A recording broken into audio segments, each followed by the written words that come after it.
Oh bonjour Internet, comment on va? Ça fait quelque temps qu'on s'est plus vu et je me disais que c'était pas mal de faire une espèce de petite vidéo bilan, information, ce que j'ai appris, retour sur mes propres expériences, on va dire, pas de façon, comment je pourrais dire ça, j'ai pas envie de prendre de haut et dire ah, je vais vous apprendre comment bidule, mais c'est voilà une petite mise au point, un petit bilan, on se pose et on observe ce qui s'est passé. Je me dis que ça pourrait être sympa à faire. Alors on va commencer par qu'est-ce qui s'est passé. Bon, qu'est-ce qui s'est passé depuis la fois passée que j'ai fait cette vidéo, donc la première vidéo un peu bilan, c'était fin d'année 2019, donc le deuxième tome n'était pas encore sorti et il n'y avait pas encore toute cette histoire de Covid et tout le tralala. Donc on va prendre dans l'ordre. Qu'est-ce qui s'est passé? Ben, il y a eu le deuxième bouquin, où là, je me suis beaucoup occupé de celui-là, bah, c'était les retours post-sortie en fait. Parce que bon, il était emballé, pesé, c'était fait, c'était organisé, mais bon, il y a eu quelques petits couacs. Je l'appelle d'ailleurs affectueusement, parce que c'est pas méchant non plus, mais je l'appelle un peu le tome maudit, parce que j'ai eu beaucoup de soucis avec celui-là. On aura l'occasion de revenir un petit peu après là-dessus, mais voilà, le tome 2, je me suis beaucoup occupé d'après la sortie, donc les retours que j'ai eu de lecteurs, les petites infos que j'ai appris en cours de route qui m'ont pu un petit peu modifier le deuxième tome et trouver des personnes pour repasser derrière les gens qui s'étaient occupés du livre et ça a pas été toujours joli. Ensuite, il y a eu le troisième bouquin, donc là, bah, c'était le fameux Ulule. Et c'était le moment où je me suis rendu compte de la place et l'importance que prend l'argent dans la littérature et dans l'art en général. Et ça m'a permis aussi de me rendre compte, ah bah oui, c'est pour ça que certains artistes sont riches, ou les boîtes de production, les maisons d'édition, les maisons de disques, les boîtes de cinéma, enfin, tout ce qui est du artistique, divertissement, entertainment, comme on dit, en général, bah, pourquoi c'est un monde plein de fric? C'est parce que, bah, il y en a, tout simplement. Et chaque personne qui va acheter un jeu, qui va acheter une place de cinéma, qui va acheter un disque, qui va acheter toutes sortes de choses en rapport avec ce monde-là, bah, ça fait de l'argent qui s'accumule et ça fait des sous. Mais pour faire ces œuvres-là, il faut budgétiser, il faut avoir des fonds. Et ça, je m'en suis rendu compte en faisant le Ulule, en faisant tous les budgets.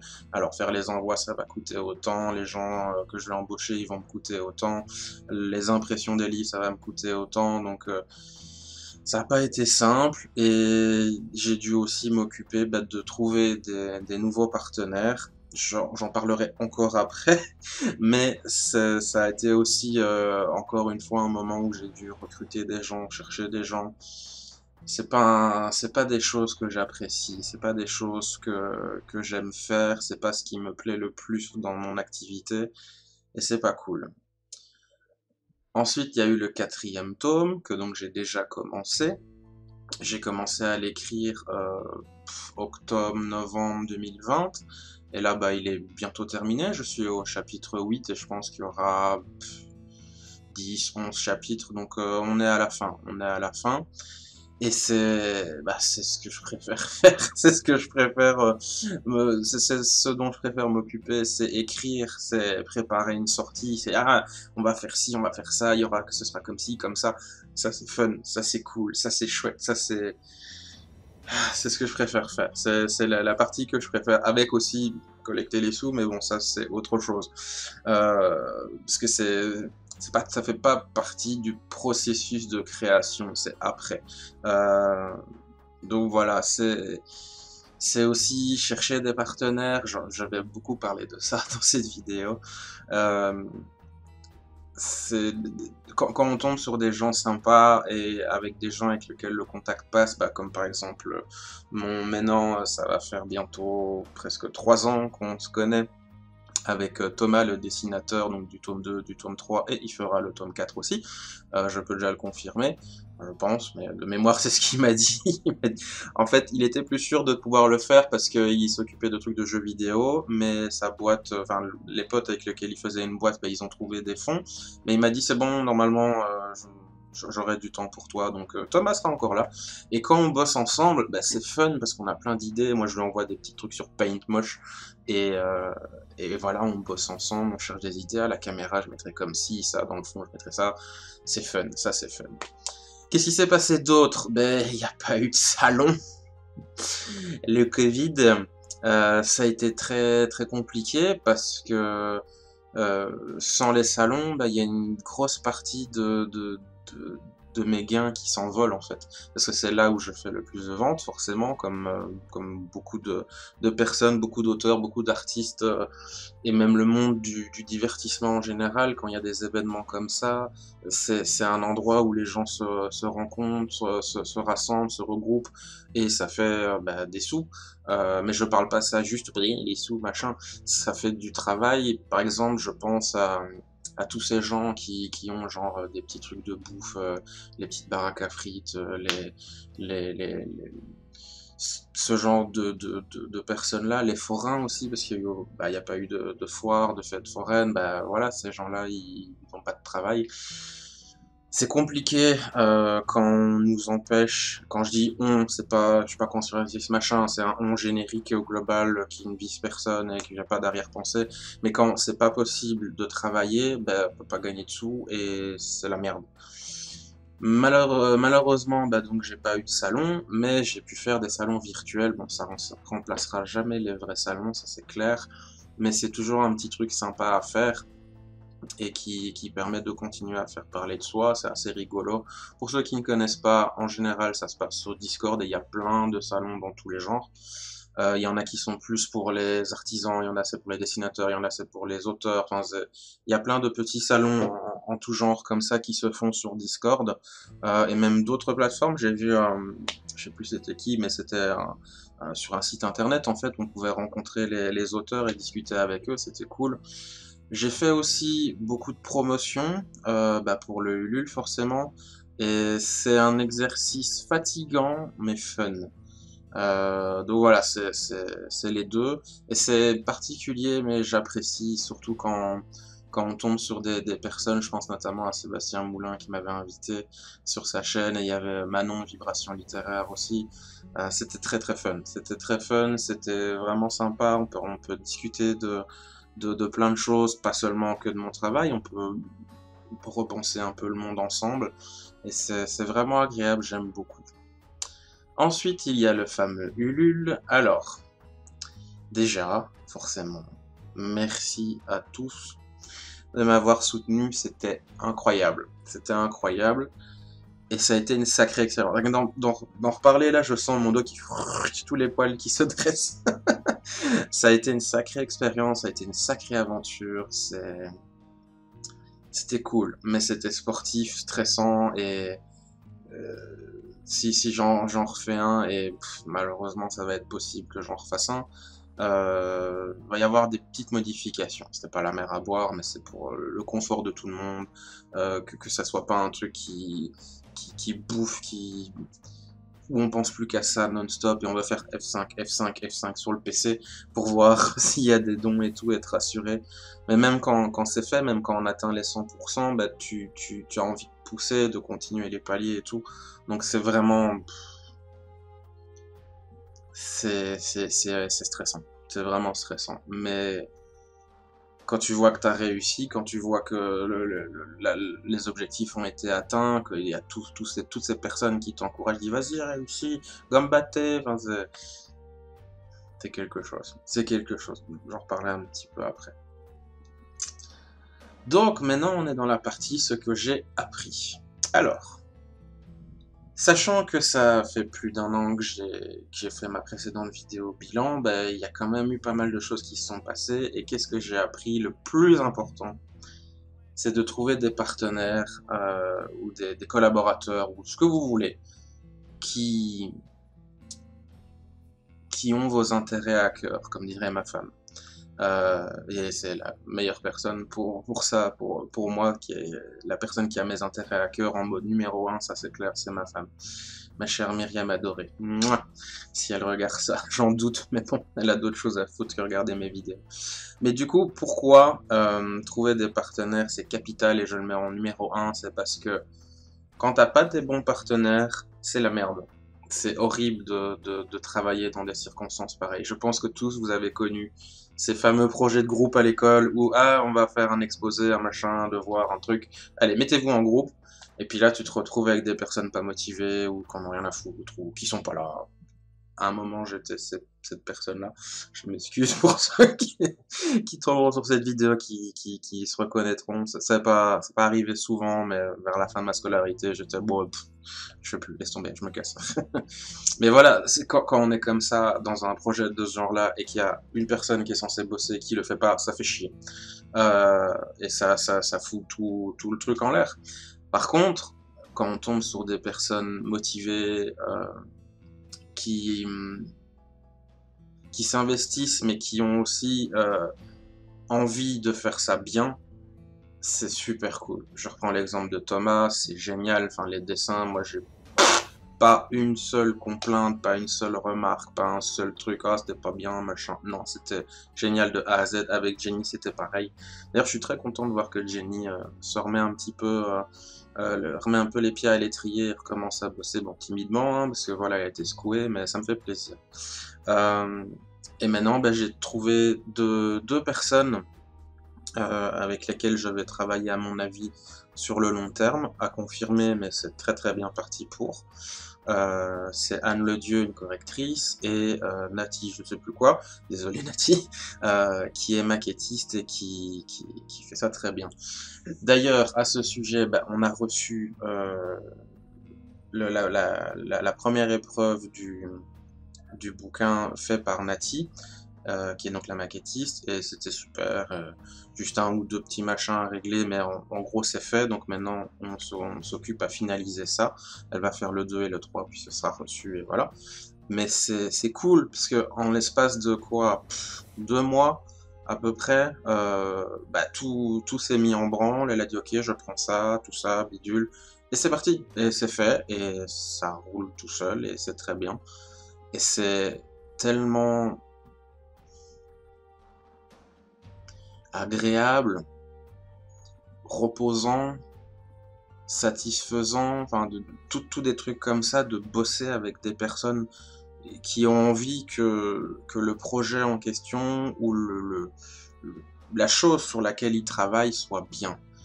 Ça, c'est pour un auteur, un musicien ou ce que tu veux qui, qui, qui chapeaute un peu le projet parce que c'est le sien, de voir que les collaborateurs et les partenaires avec lesquels ils travaillent ont cette volonté de faire les choses bien. Oh, quel bonheur, quel bonheur. Donc voilà, ça c'est ce que j'ai appris en plus important, c'est de trouver des bons partenaires, des bons collaborateurs. Je vous encourage à faire de même. Ensuite, il y a quoi? Bah, il y a le sempiternel, l'argent. Argent.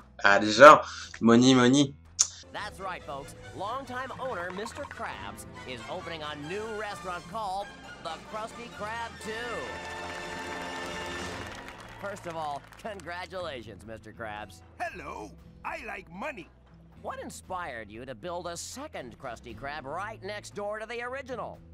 Money. Ça fait tourner le monde.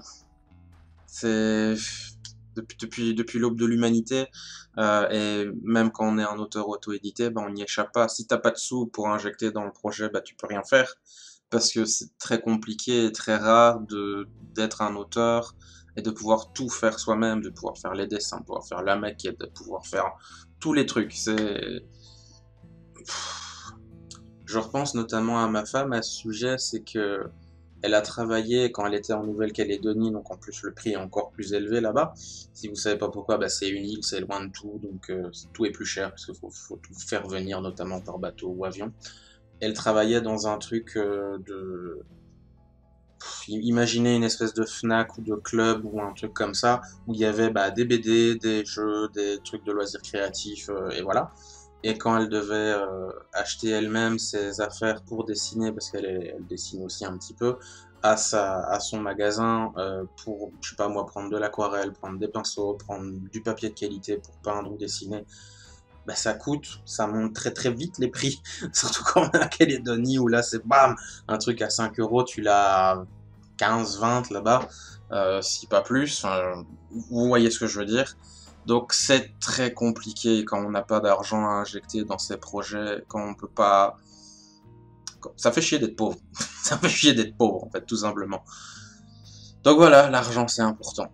Ensuite, l'autre truc que j'ai appris qui va avec mon expérience de Ulule, c'est l'importance des réseaux sociaux quand tu es auteur et notamment auto-édité. Sans ça, je n'existerais pas. Enfin, quand je dis n'existerais pas, c'est que je ne serais pas aussi connu, parce que je suis pas connu du tout, hein, personne me connaît, mais voilà, les gens savent qui je suis, ils voient mon nom, ils disent ah c'est machin et tout, je t'ai déjà vu sur un salon, je t'ai déjà vu dans les posts des machins. Euh, je disparaîtrais totalement de la circulation et les gens ne sauraient pas que j'existe s'il n'y a pas les réseaux sociaux. Les réseaux sociaux aujourd'hui, bon, ça fait pas tout, hein, faut être présent dans les librairies, etc. Mais les réseaux sociaux aujourd'hui, pour les auteurs, c'est le truc que tu peux pas faire sans. T'es obligé. Twitter, Instagram, Facebook, même si un Facebook ça disparaît de plus en plus, tu es obligé d'être présent. Sinon, tu